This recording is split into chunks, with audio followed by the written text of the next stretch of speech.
Praise lord పిల్లలు, మీ అందరికీ యేసుప్రభు పరిశుద్ధ నామములో వందనములు చెల్లిస్తున్నాను. ఇప్పుడు మనకు న్యాయాధిపతులు 21 లెసన్‌లో పార్ట్ 3 మనం చదివాం కదా. ఇప్పుడు పార్ట్ 4లో మనము ఇంకొక కొత్త న్యాయాధిపతి గురించి మనము నేర్చుకోబోతున్నాం. సో ఇప్పుడు మనం ఎవరి గురించి నేర్చుకోబోతున్నాం? సంసోన్ గురించి నేర్చుకోబోతున్నాం. సో అందరూ కూడా మీరు జాగ్రత్తగా వినండి. ఎందుకంటే ఇంట్లో దేవుడు అనేక విషయాల్ని మన కొరకే దాచిపెట్టి ఉన్నాడు. ఇది ఎక్కడ రాయబడి ఉందంటే న్యాయాధిపతులు 13 నుండి 16 అధ్యాయం, అంటే 4 అధ్యాయాలు దీంట్లో సంసోన్ గురించి రాయబడి ఉంది. సో దీనికి ముందుకు వెళ్ళడానికి ముందు ఒక చిన్న ప్రార్థన చేసుకొని మొదలు పెట్టుకుందామా. దేవా, మీకు స్తుతులు స్తోత్రం నాయన. మీరు మీ ప్రభా, మీ సన్నిధి మాతోడు ఉంచండి ప్రభా. ఇప్పుడు ప్రభా నాయన, నూతన న్యాయాధిపతి గురించి మేము చదువుకుంటుండగా మీ సన్నిధి మాతోడు ఉంచి ప్రభా నాయన, మీరే మాకు తెలియపరచవలసిందిగా ప్రార్థిస్తున్నాం తండ్రి. మీ పరిశుద్ధాత్మ కార్యం జరిగించండి ప్రభా. వింటున్న ప్రతి బిడ్డని కూడా మీరు దీవించండి ప్రభా. వాళ్ళ హృదయాలని తెరవండి. వాళ్ళ ఆత్మీయ మేలుని ప్రభా నాయన, వాళ్ళు క్షేమాభివృద్ధిని పొందుకోవడానికి మీరు సహాయం చేయమని ప్రార్థిస్తున్నాం నాయన. మీ కృప మాతో ఉంచమని యేసు ప్రభు పరిశుద్ధ నామములో ప్రార్థించి వేడుకుంటున్నాం తండ్రి. ఆమేన్. సంసోను అంటే దానికి అర్థం ఏంటంటే చిన్న ఒక సూర్యుడు అనేది అర్థం అనమాట. చిన్న సూర్యుడు. ఆయన దాను గోత్రానికి చెందినవాడు. సో దాను అంటే జడ్జ్ అని అర్థం, అంటే న్యాయాధిపతి అని అర్థం. సో ఆ దాని గోత్రం అంటే శాంసన్ వచ్చాడనమాట. ఇది ఏ సమయంలో అంటే న్యాయాధిపతుల సమయంలో ఈ జరిగిన విషయాలన్నమాట. ఆ సమయంలో ఎప్పుడైతే ఇశ్రాయేలు ప్రజలు ఇంకా న్యాయాధిపతులు కొంతమంది అలాగ చనిపోయిన తర్వాత వాళ్ళ ఇష్టానుసారంగా వాళ్ళు జీవించారు. ఇంకా దేవుణ్ణి వదిలిపెట్టుకొని మరి అన్య దేవతల్ని వాళ్ళు ఆరాధించడము వెళ్ళడం ద్వారా వాళ్ళని ఇంకా శత్రువుల చేతిలో అప్పగించాడు. సో అదేవిధంగా ఈ సమయంలో ఫిలిస్తీన్ల చేతిలో వాళ్ళని అప్పగించారనమాట. సో వాళ్ళు 40 సంవత్సరంలో ఇశ్రాయేల్ ప్రజల్ని చాలా బాధ పెట్టించారనమాట. సో ఆ సమయంలో వాళ్ళు దేవునికి మొరపెట్టినప్పుడు దేవుడు కూడా ఒక న్యాయాధిపతిని లేపాలని ఆయన సంసోన్ని లేపాడు. సో సంసోను ఏ విధంగా జన్మించాడు అనే విషయాన్ని మనం చూస్తే, దాను గోత్రం నుండి వచ్చిన మనోవా అనే ఒక వ్యక్తి, ఆయన భార్య ఏంటంటే ఆమె గొడ్రాలన్నమాట. అంటే ఆమెకు పిల్లలు కలగలేదన్నమాట. సో ఆ విధంగా ఉన్న సమయంలో ఆమెకు ఒక దేవదూత కనిపించారు. సో యెహోవా దూత ఆమెకు కనిపించి ఆమెకి చెప్పారంట, నువ్వు గొడ్రాలై ఉన్నావు, నువ్వు ఒక కుమారుణ్ణి కంటావు. ఆయన ఎలాగ ఉండాలంటే ఆయన నాజీరు చేయబడి ఉండాలి, యెహోవాకు నాజీరు చేయబడి ఉండాలి. నాజీరు చేయబడం అంటే ఏంటంటే దాని విషయాలంతా కూడా మనకు సంఖ్యాకాండము 6వ అధ్యాయంలో మనకు దొరుకుతుంది అనమాట. అది మీరు చదివితే మీకు 6వ అధ్యాయంలో మీరంతా కూడా చదవగలరు అనమాట. సో ఆమెతో ఏమన్నారంటే, మనోవా వాళ్ళ భార్యతో చెప్తున్నారు, నువ్వు ద్రాక్షారసము ద్రాక్షావళి నుండి వచ్చిన ఏ పదార్థం కూడా తినడము తాగడము చేయకూడదు. ఇంకా అశుభ్రమైనది అంటే అన్క్లీన్ థింగ్, అంటే అన్క్లీన్ యానిమల్స్ ఏది కూడా నువ్వు ఏదైతే అశుభ్రంగా ఉందో వాటిని నువ్వు తినకూడదు. అంటే నువ్వు పరిశుద్ధంగా ఉండాలా అని అర్థం. ఏ కుమారుడైతే నువ్వు కంటావో ఆ కుమారుని తలలో పుట్టినప్పటి నుండి చనిపోయే వరకు కూడా మంగళ కత్తి అన తల మీద పడకూడదు అని చెప్తారనమాట. ఇది ఆమెకి ఇచ్చిన రూల్స్ ఇచ్చారు, ఇలాంటివి చేయాలని చెప్పేసి చెప్తారనమాట. సో అప్పుడు ఆమె ఏం చేస్తుందంటే, ఆమె వెళ్ళి వాళ్ళ భర్తకు చెప్తుందంట, ఎవరికి మనోవాకు చెప్తుంది అన్నమాట. సో మనోవా ఏంటి అన్న దేవుని దగ్గర ప్రార్థన చేసుకున్నాడు, ప్రభా మరి ఇంకొకసారి ఏ వ్యక్తి అయితే నా భార్య దగ్గర వచ్చి మాట్లాడారో ఆయన మళ్ళీ ఒకసారి మా దగ్గరికి వచ్చి ఇంకా విషయాలు మాకు తెలియపరచాలి అని ఆయన ప్రార్థన చేసినప్పుడు దేవుడు ఆయన ప్రార్థన విని మళ్ళీ ఒకసారి మనోవా భార్యకు అదే దేవదూత వచ్చి కనపడినారనమాట. కనపడినప్పుడు అప్పుడు ఆమెతో ఆ విషయాలను చెప్పినప్పుడు ఆమె ఏం చేస్తుందంటే, ఆమె వెంటనే తన భర్తని పిలుచుకొని వస్తుందన్నమాట. సో మనోవాని తీసుకొని వస్తుంది. సో అప్పుడు మనోవా ఆయనతో అంటాడనమాట, ఇప్పుడు మేము ఏం చేయాలి, మరి మీరు చెప్పిన వార్త ఎంతో మంచి వార్త చెప్పారు, కుమారుణ్ణి మేము ఏ విధంగా పెంచాలా అనే విషయాల్ని మీరు మాకు తెలియపరచండి అని ఆయన దేవదూతతో అన్నప్పుడు మళ్ళీ దేవదూత అదంతా కూడా రిపీట్ చేస్తారనమాట. ఈ విధంగా మీరు ఉండాలి అనే విషయాలంతా కూడా చెప్పినప్పుడు అప్పుడు ఆయన చాలా సంతోషపడి ఆయన ఏం చేస్తారంటే, మేము మీకు నైవేద్యం అర్పిస్తాము, మీ పేరు ఏంటో మాకు చెప్పండి అంటే, నా పేరు ఎందుకు నువ్వు అడుగుతున్నావు, అది రహస్యంగా ఉంటుంది, అది దట్స్ అ సీక్రెట్ అని చెప్తారనమాట.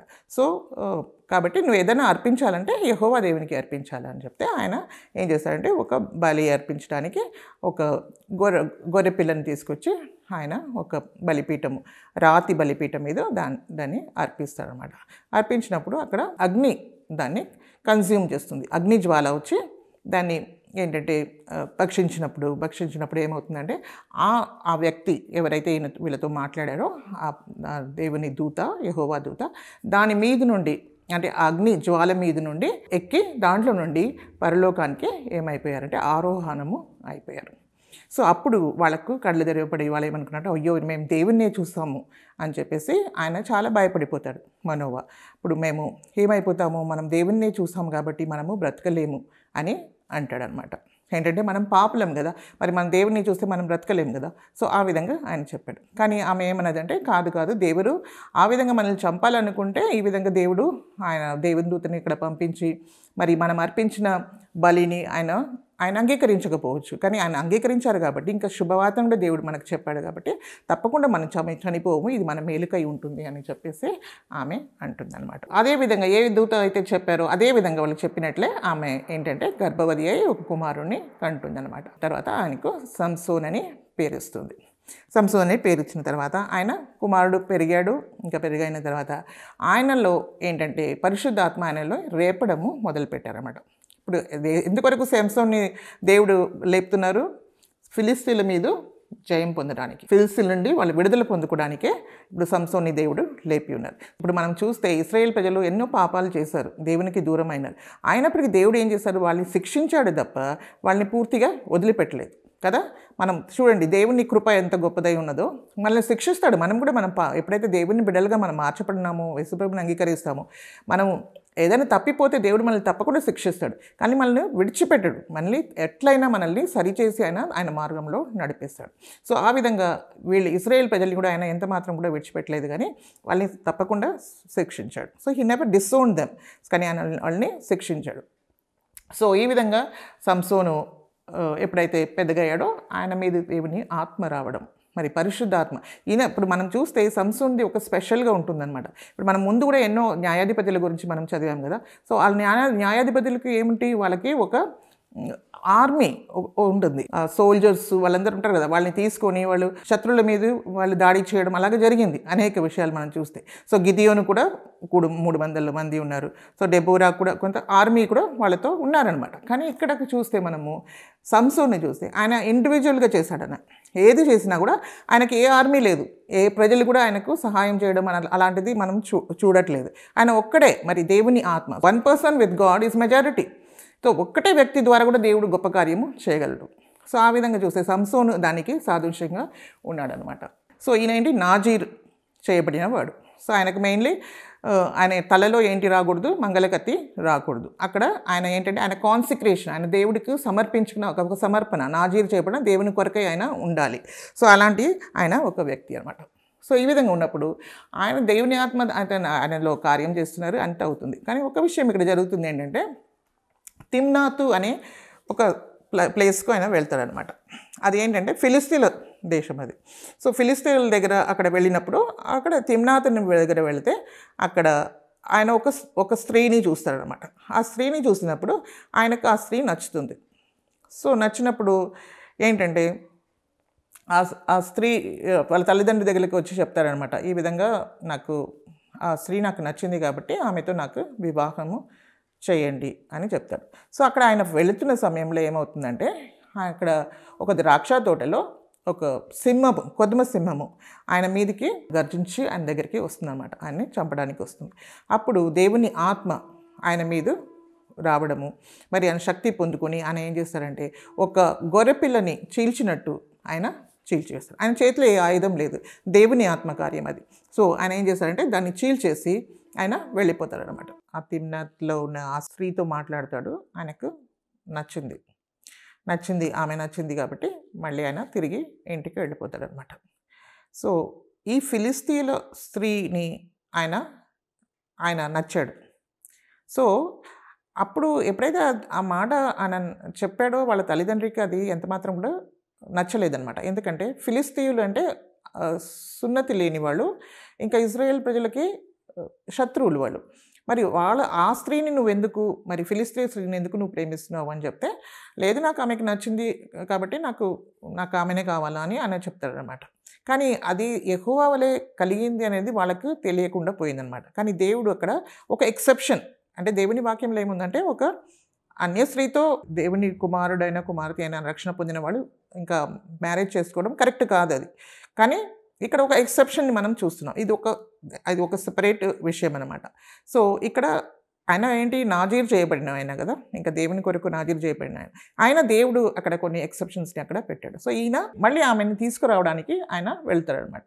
సో ఆయన వెళ్తున్నప్పుడు దేన్నైతే ఆయన చంపేశాడో, అంటే ఆ బాడీ, ఆ సింహపు బాడీ ఉంటుంది కదా, ఆ బాడీ ఎక్కడ ఆయన చంపాడో ఆ స్థలానికి మళ్ళీ ఆయన వెళ్ళి చూస్తే అక్కడ ఎలాగుందో అనేది ఏమైందని చూడడానికి వెళ్ళాడు. అక్కడ చూస్తే ఆ శరీరంలో, అంటే ఆ శవంలో కాలేబేరం అంటారు కదా, కాలేబేరంలో ఏముందంటే తేనెటీగలు ఉన్నాయన్నమాట.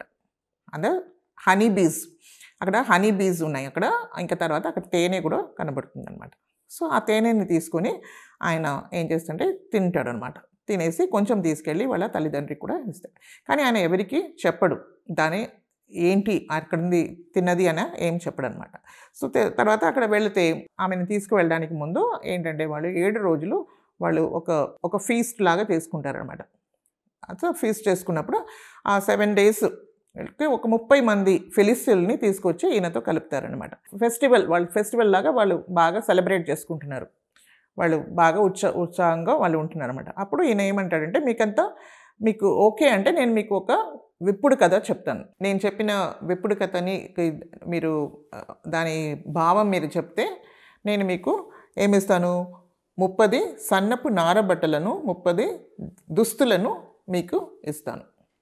మీరు చెప్పకపోతే మీరు నాకు 30 నారాబట్టలు, సన్నపు నారాబట్టలు 30 దుస్తులను నాకు ఇవ్వాలి అని చెప్తాను. సరే అని వాళ్ళు ఒప్పుకున్నారు. సో ఒప్పుకున్న తర్వాత ఆయన చెప్తాడనమాట. ఇది 14వ అధ్యాయము 14వ వచనం. కాగా అతడు బలమైన దానిలో నుండి తీపి వచ్చెను, తిను దానిలో నుండి తిండి వచ్చెను. విప్పుడు కథకు ఆయన భావంని అడిగాడు. ఏంటది? బలమైన దానిలో నుండి తీపి వచ్చెను, తిను దానిలో నుండి తిండి వచ్చెను అని చెప్పాడు. సో ఈ 7 రోజుల లోపల వాళ్ళు ఈ విప్పుడు కథకి భావంని వాళ్ళు చెప్పాలి. కానీ వాళ్ళు చెప్పలేకపోయారనమాట. ఎంత వాళ్ళు ఆలోచించినా వాళ్ళకి ఏమీ అర్థం కాలేదు, వాళ్ళు చెప్పలేకపోయారు. సో వాళ్ళు ఏంటంటే 3 రోజుల తర్వాత ఏం చేస్తారంటే, ఎవరైతే సంసోన్ భార్య ఉంది కదా, ఆమె ఫిలిస్తీయురాలు కదా, సో ఆమె దగ్గర వెళ్ళి నువ్వు సంసోన్ దగ్గర అడుగు, ఇది భావం ఏంటో అని మాకు చెప్పాలి. నువ్వు మాత్రం మాకు చెప్పకపోతే మేమేం చేస్తాము, మేము కాల్చివేస్తాం, నిన్ను మీ తండ్రిని అందరినీ కూడా మేము కాల్చివేస్తాం. ఎందుకు కాల్చివేస్తాము అంటే, నువ్వు చెప్పాలి తప్పకుండా, ఈ విధంగా విందుకు మమ్మల్ని పిలిచి మరి మా దగ్గర నుండి మీరు దోచుకుంటారా అని చెప్తాము. సో అప్పుడు ఆమె ఏం చేస్తుందంటే, ఆయనని ఊరికే ఆయనతో అడుగుతుందనమాట, దీని భావం నాకు చెప్పాలి, దీని భావం నాకు చెప్పాలి అని చెప్తే ఆయన విసిగిపోతాడనమాట. ఆయన ప్రాణము విసిగి వచ్చేసినప్పుడు ఆయన ఆమెకు చెప్పేస్తాడు, సింహం కన్నా బలమైంది ఏంటి, తేనె కన్నా తీయది ఏంటి అని ఆయన చెప్తాడు. సో ఇప్పుడు ఈమెం చేస్తుందంటే వాళ్ళకు అది అందించేస్తుంది ఫిలిస్తీయులు. సో అందించినప్పుడు వాళ్ళు ఏం చెప్తారంటే, వాళ్ళు వచ్చి చెప్పేస్తారు, దాని భావాన్ని వచ్చి సంసోనుకు చెప్పేస్తారు. అప్పుడు సంసోన్ ఏమంటాడంటే, నా దూడతో దున్నకపోయిన ఎడల నా విప్పుడు కథను విప్పలేకయుందురని ఆయన వాళ్ళతో చెప్పాడనమాట. సో ఆయన దూడ ఎవరంటే ఆయన భార్యనే. ఆ భార్యతో నువ్వు దున్నకపోతే, అంటే ఆమె దగ్గర నుండి ఈ రహస్యాన్ని వాళ్ళు ఏం చేశారు, లాక్కున్నారు కాబట్టి ఆమె దగ్గర నుండి మీరు దున్నకపోతే మీకు దీనిది జవాబు రాకపోయేది అని చెప్పేసి ఆయన కోపం వచ్చేసి ఆయన ఏం చేస్తాడంటే 30 మందిని చంపేస్తాడు. అష్కలోనులకు వెళ్ళి 30 మందిని వాళ్ళని చంపేసి వాళ్ళ సొమ్మంతా కూడా దోచుకొని ఆయన ఏం చేస్తాడంటే దాంతో వాళ్ళకి ఇవ్వాల్సిన బట్టల్ని ఇచ్చేస్తాడు. ఇదంతా కూడా ఎలా చేస్తారంటే దేవుని ఆత్మశక్తి అనే మీద వచ్చినప్పుడే అది చేస్తాడు. ఫిలిస్తీయులకి చాలా నష్టం కలిగింది దీని ద్వారా మనం చూస్తే. సో ఆ విధంగా దేవుడు సంసోన్ని వాడుకుంటున్నాడు అనమాట. సో ఫిలిస్తీయుల్ని 30 మందిని చంపేసి ఆయన ఏం చేస్తారంటే, ఆయన కోపించుకొని ఆయన ఏం చేస్తారంటే వాళ్ళ ఇంటికి వెళ్ళిపోతాడు. సో ఆయన భార్య అక్కడే ఉంది. సో వాళ్ళ తండ్రి ఏమంటాడంటే, ఆయన చూసి మరి ఈయన కోపంగా వెళ్ళిపోయాడని చెప్పేసి ఆయన ఏం చేస్తాడంటే ఆయన కూతురుని ఆయన ఫ్రెండ్కే ఆయన ఇచ్చేస్తాడనమాట. సో కొంతకాలం అయిన తర్వాత ఆయన వస్తాడు ఈమెను తీసుకువెళ్ళడానికి. అంటే అప్పుడైతే ఆయనకు కోపం తగ్గిపోతుందో చల్లారిన తర్వాత ఆయన వచ్చి ఈమెను తీసుకువెళ్ళడానికి వస్తే ఆమెని ఇంకొక ఆయనకు పెళ్లి చేసేసినట్టు ఆమె చెల్లిని ఈయనకు ఇస్తానని వాళ్ళ తండ్రి చెప్తున్నాడు. కానీ ఆయన దానికి ఒప్పుకోలేదనమాట. ఒప్పుకోకుండా ఆయన ఒక పని చేస్తాడు. ఆయన ఏం చేశాడంటే, ఆయన ఏమన్నాడు, నేను ఇప్పుడు ఫిలిస్తీయులకి నేను హాని చేస్తే నేను నిరపరాధిగా ఉంటాను, ఎందుకంటే నా భార్యని నువ్వు ఇంకొకరికి ఇచ్చేస్తున్నావు, కాబట్టి ఆయన ఏం చేస్తున్నాడు, ఆయన ఒక ఇండివిజువల్గా ఆయన చేయట్లేదు, కానీ ఆయన ఏంటంటే ఫిలిస్తీన్లకు ఆయన పర్సనల్గా ఆయన తీసుకోలేదు. ఇస్రాయేల్ ప్రజలైన వాళ్ళు శత్రువుల మీద ఆయన దాడి చేస్తున్నాడు. దాన్ని బట్టి ఏం చేశాడంటే, మీరు ఇట్లా చేశారు కాబట్టి నేను ఫిలిస్తీన్ల మీద నేను ఇప్పుడు దాడి చేస్తాను, వాళ్ళకి నేను నాశనం కలిగిస్తానని చెప్పేసి ఆయన ఏం చేస్తారంటే 300 నక్కల్ని పట్టుకుంటాడనమాట. పట్టేసి దాని వెనక తోకల్ని రెండు రెండుగా కడతాడనమాట. దాంట్లో ఒక దివటిని పెడతాడనమాట. దివటి పెట్టి దాన్ని కాల్చేసి, ఆ సమయం ఎలాగా ఉంటే గోధుమలు కోత సమయం అనమాట. సో ఆ గోధుమ చైన్లో దాన్ని వదిలేస్తాడు, వాటిని వదిలేస్తాడు. సో ఆ 300 అంటే 150 పేర్స్ అనమాట, జతలు.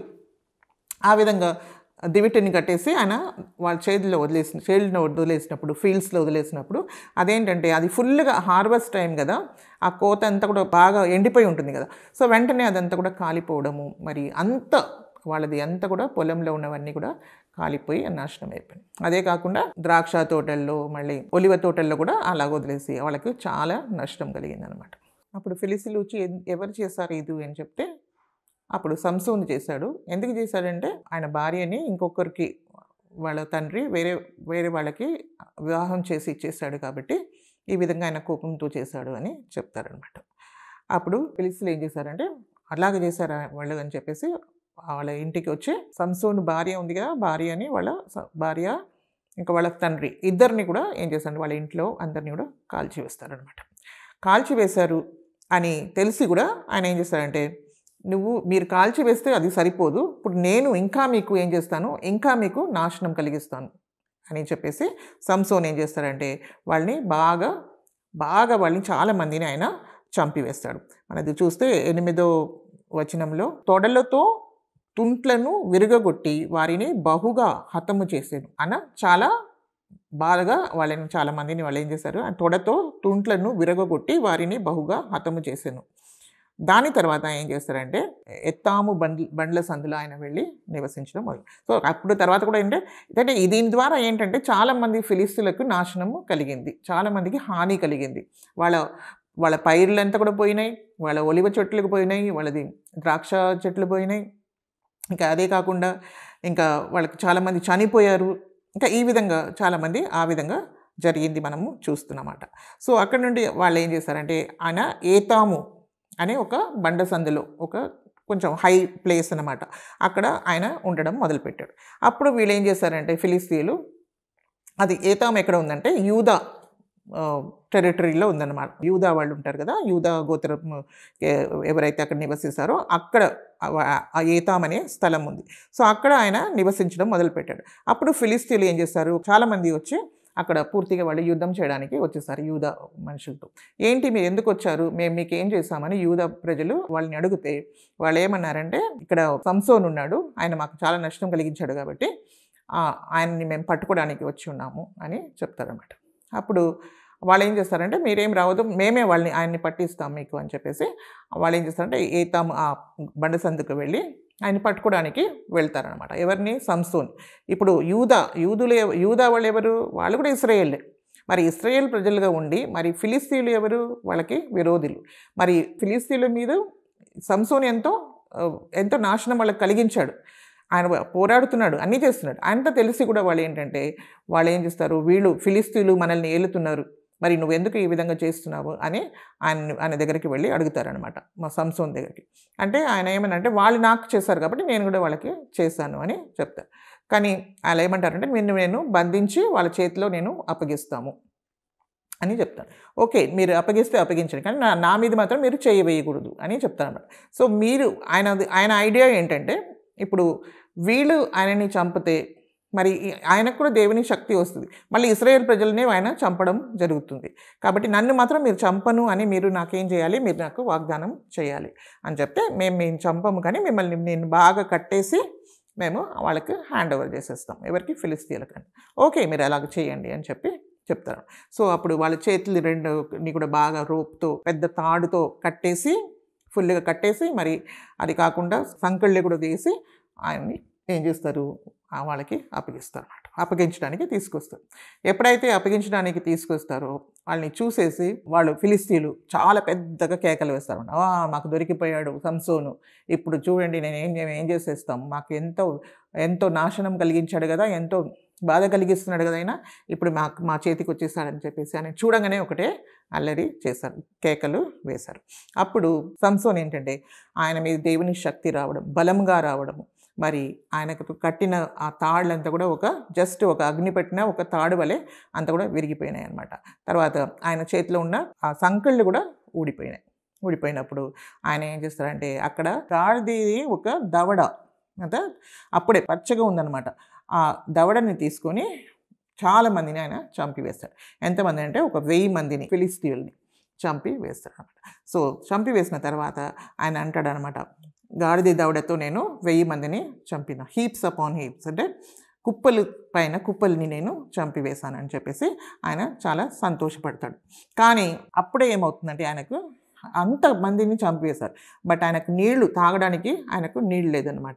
ఆయన చాలా దాహం దప్పికొని ఉన్నాడు కాబట్టి అప్పుడు ఆయన ప్రార్థన చేసుకుంటాడనమాట, దేవా మరి మీరు నాకు ఇంతమందిని ఆ చేయి ద్వారా మరి ఇశ్రాయేల్ ప్రజలు అయిన మీ ప్రజలకు విరుద్ధంగా ఉన్న విరోధులని మీరు చంపడానికి నన్ను వాడుకున్నారు ప్రభా, ఇప్పుడు నేను నీళ్లు లేకుండా నేను చనిపోవాలా, ఈ సున్నతి లేని వాళ్ళ ద్వారా నేను చనిపోవాలా అని చెప్పేసి దేవుని దగ్గర ప్రార్థన చేసినప్పుడు అక్కడ లేహి అనే స్థలం ఉందన్నమాట. ఆ లేహి అంటే దవడ అని అర్థం, అది గాడిద దవడ కదా, ఆ లేహి అనే ఆ స్థలం. మేబీ ఇది అయిన తర్వాతనే ఆ పేరు వచ్చి ఉండొచ్చు దానికి.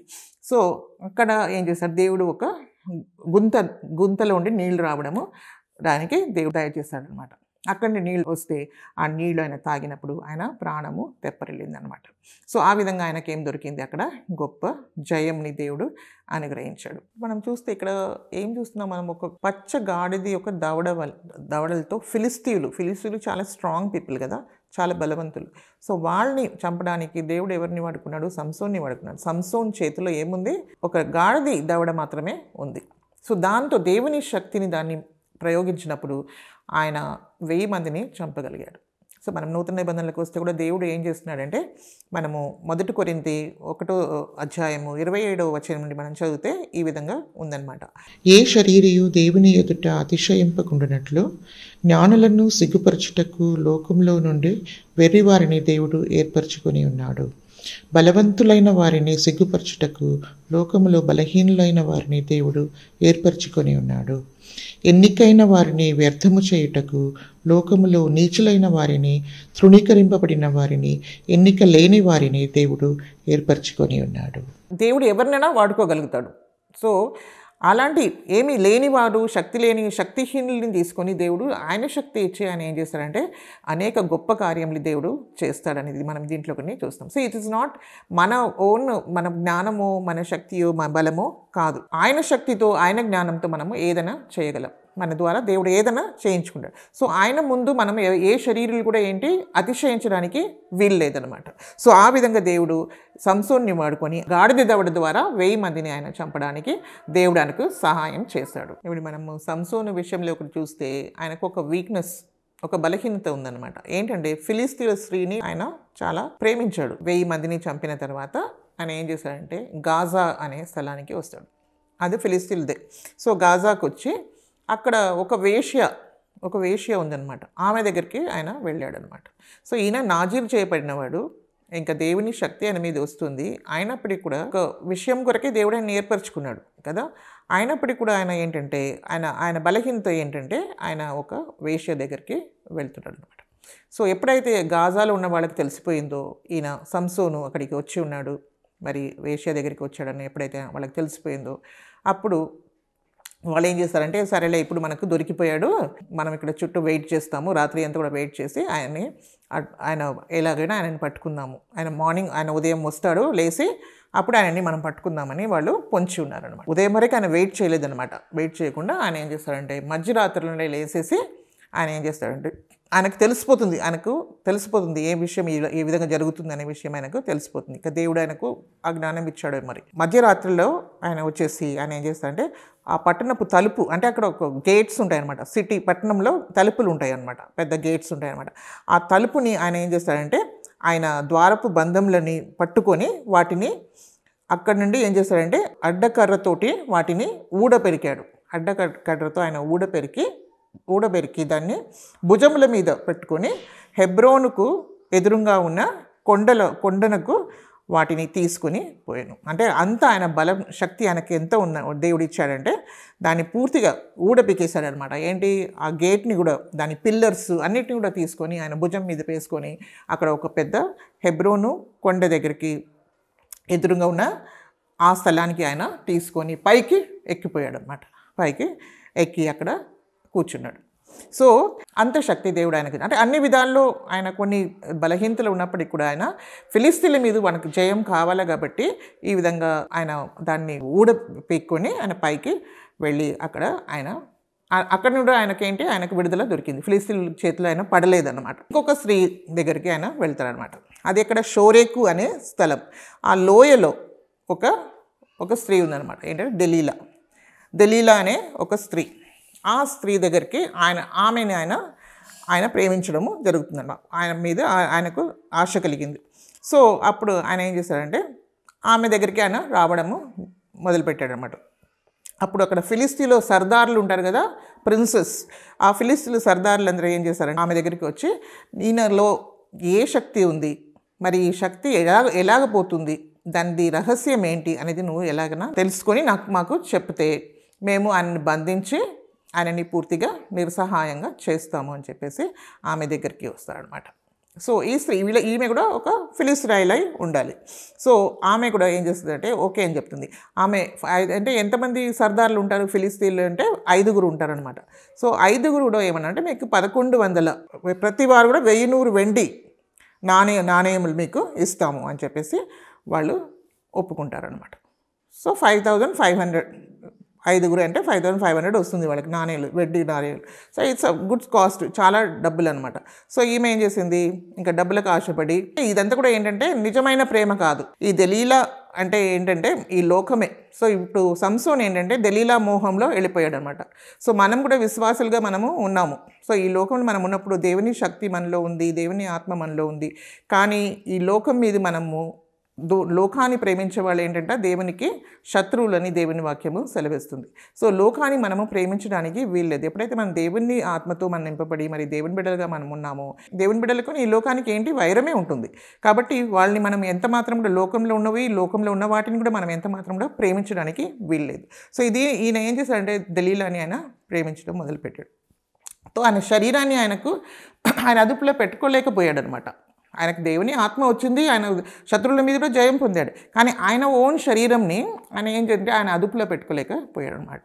సో అందుకనే పౌలు కూడా అంటాడు కదా, నేను అందరికీ మీకు సువార్త నేను ప్రకటించి కూడా నా శరీరాన్ని నేను లోపరచకపోతే నేనేమైపోతాను, నేను పూర్తిగా శాపగ్రస్తుడు అయిపోతాను అని చెప్పేసి ఆయన ఏం చేస్తాడు, ఆయన జీవితకాలం అంతా కూడా ఆయన శరీరాన్ని అదుపులో పెట్టుకున్నాడు అనమాట. సో శరీరానికి ఆత్మకును ఎప్పుడు కూడా వైరము ఉంటూనే ఉంటుందన్నమాట. సో ఈ సంసోనుకు ఏంటంటే ఈ దెలీలా మీద చాలా ప్రేమ కలిగింది కాబట్టి ఆమె తొడ మీద ఆయన పడుకొని ఆమెతో ఆయన చాలా సంతోషంగా ఉన్నాడనమాట, హ్యాపీగా.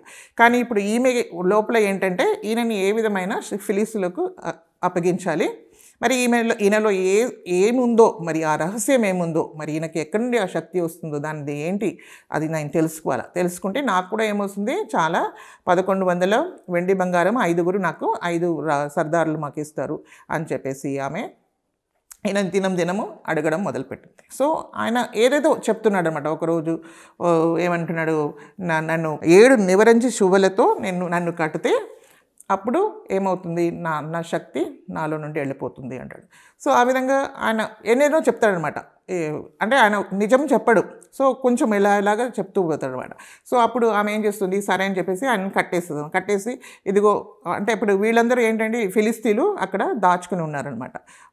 ఆమె ఛాంబర్లోనే దాచుకుని ఉన్నారు. సో వాళ్ళు ఏం చేస్తారంటే ఈయన మీదకి రావడం, ఇదిగో సంసోను నీ మీదకి ఫిలిస్తీన్లు వస్తారంటే అది తెంపేసి ఎంతో ఈజీగా అయినా తెంపేస్తారనమాట. సో తెంపేసినప్పుడు వాళ్ళు వాళ్ళు వెళ్ళిపోతారనమాట. సో ఆ విధంగా ప్రతిసారి మళ్ళీ ఆమె ఉంటుంది, నువ్వు నన్ను ప్రేమిస్తున్నావు అని చెప్తున్నావు కానీ నువ్వు నాకు అబద్ధం చెప్తున్నావు, నువ్వు నాకు నిజం చెప్పట్లేదు, నాకు చెప్పు ఇప్పుడు అని చెప్పినప్పుడు ఆయన ఇంకొకటి చెప్తాడనమాట. నా తలని జుట్టుని 7గా కట్టేస్తే నా శక్తి నాలో నుండి వెళ్ళిపోతుంది అంటాడు అనమాట. సో అట్లాగా కూడా ఆమె కట్టి చూస్తుంది అనమాట. ఒక మేకుతో దాన్ని ఆయన హెయిర్ అంతా కూడా కట్టేస్తుంది అనమాట. వీవ్ చేసేస్తుంది. దాంట్లో వీవ్ చేసిన తర్వాత కూడా ఆయన ఈజీగా దానిలో నుండి బయటికి వచ్చేస్తారనమాట. సో ఇంకా మా తర్వాత ఏంటంటే ఎవరు కట్టని ఎవరు యూస్ చేయని, ఎవరు కూడా ప్రయోగం చేయని తాళ్ళతో నన్ను బాగా కట్టివేయాలి. అప్పుడు నేనేమైపోతాను, నేను బలహీనుడు అయిపోతాను. ఆ విధంగా చెప్తాడనమాట. ఆ విధంగా చెప్తే వాళ్ళు ఆ విధంగా చేస్తారు. మళ్ళీ అప్పుడు కూడా ఆయన ఏంటంటే ఆయన అబద్ధం చెప్పాడు, నిజమైతే ఆయన చెప్పలేదు కాబట్టి ఈ విధంగా ఆయన దాన్ని తెంపుకొని వచ్చేస్తున్నాడు.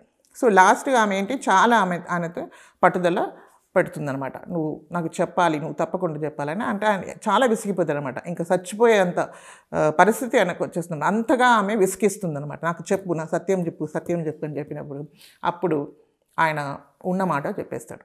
నాకు చిన్నప్పటి నుండి, నేను పుట్టినప్పటి నుండి కూడా నేను దేవునికి నాజీర్ చేయబడి ఉన్నాను.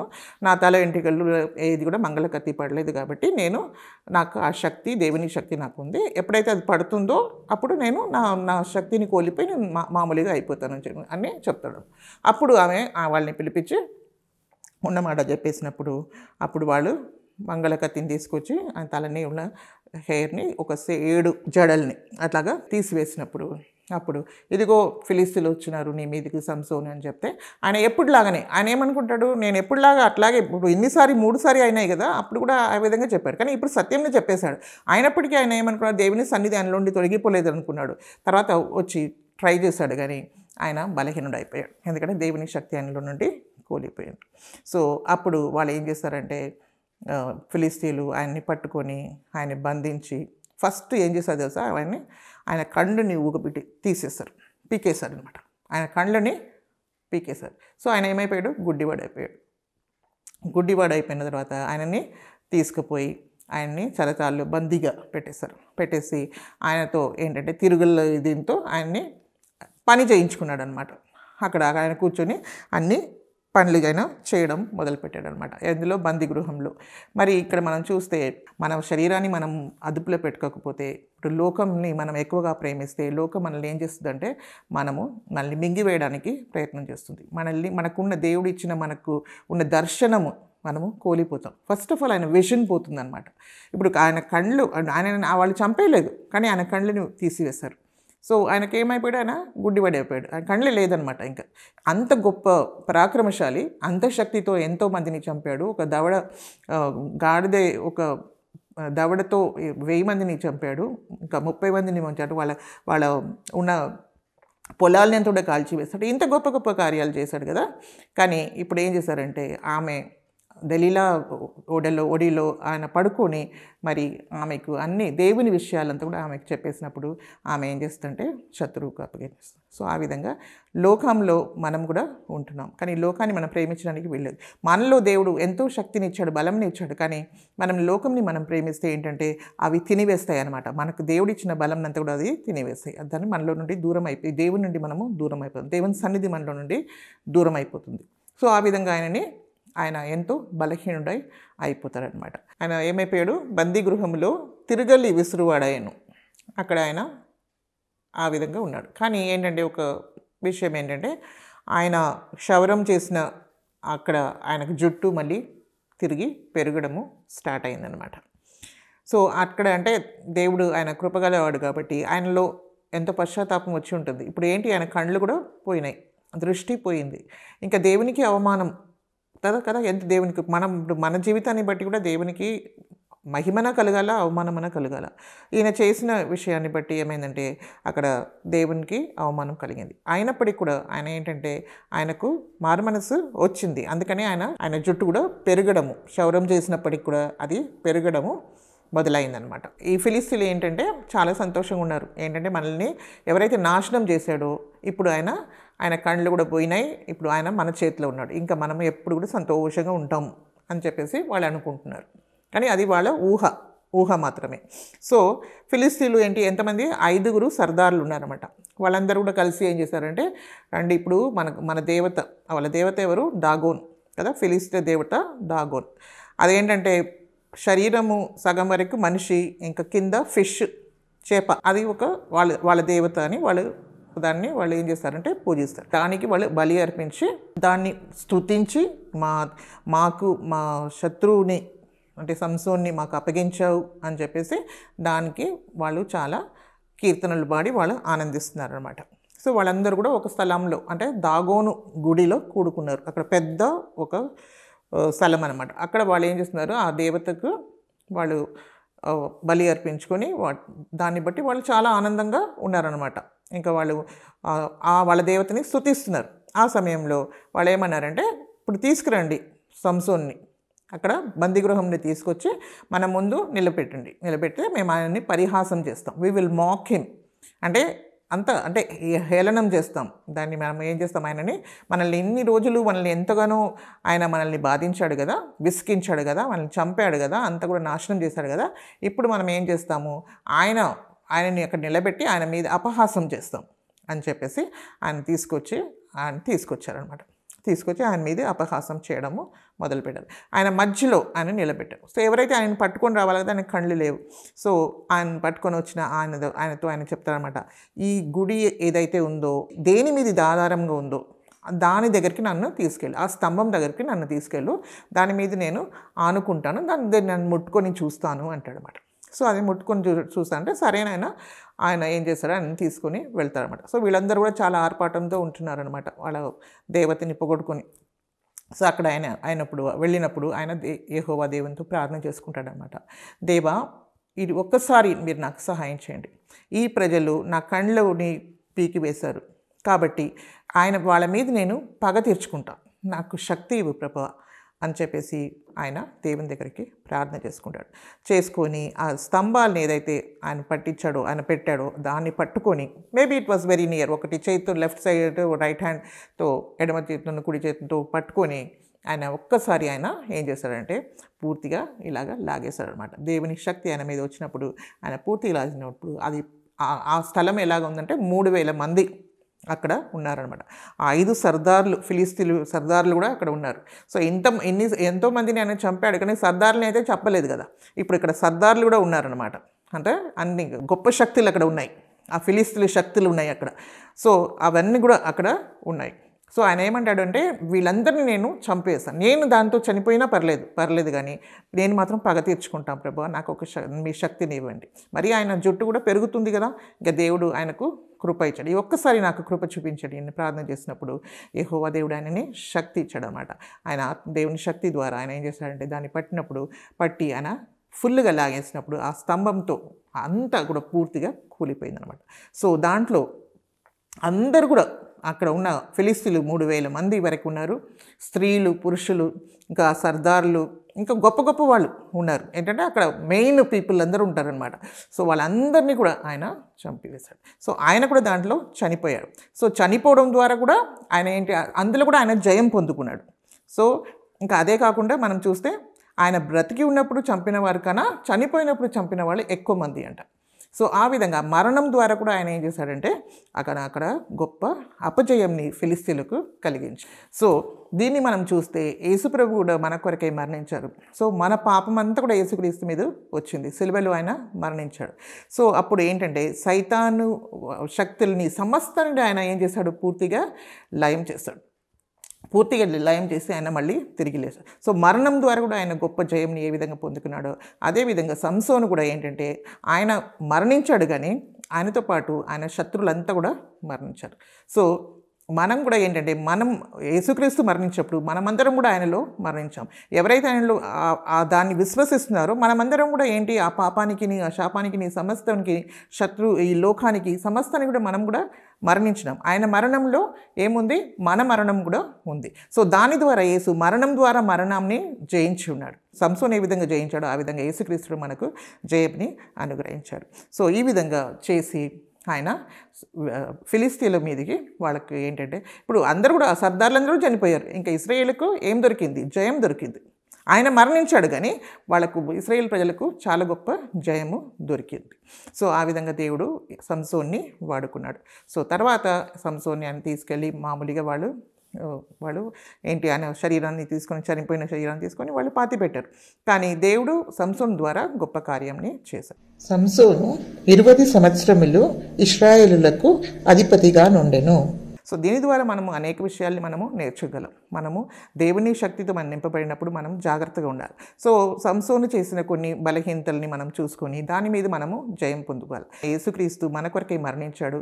మరి యేసు ప్రభు చేసింది చాలా గొప్ప విషయం. సో మన పాపంని మరి శరీర క్రియల్ని, లోక ఆశల్ని సమస్తం కూడా సిలువలో యేసుప్రభు తీసుకున్నాడు. సో మనమే యేసుక్రీస్తులో మరణించి ఉన్నాం కాబట్టి మనకు కూడా దేవుడు ఏమి ఇచ్చాడంటే ఆయన శక్తిని మనకు అనుగ్రహించినాడు. ఇంకా ఆయనలో ఉన్న జయము, యేసుక్రీస్తు ఏ విధంగా జయించాడో దాన్ని ఆయన పునరుద్ధరణ అయ్యాడు. అదేవిధంగా మనం కూడా ఆయన పునరుద్ధరణ శక్తిని మనం పొందుకొని దీని మీద అన్నిటి మీద కూడా మనము జయం పొందగలం.